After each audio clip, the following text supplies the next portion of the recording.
Él es un macho, un podenco de marrón y blanco. Tiene 1 año de edad. Entró de la pradera el 8 de julio.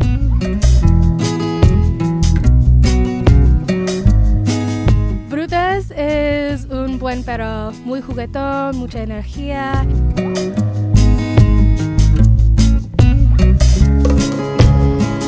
Él le gusta conocer a todos los otros animales y otra gente.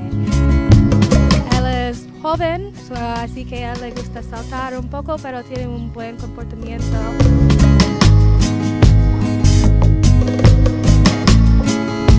Parece como un buen animal y necesita un hogar.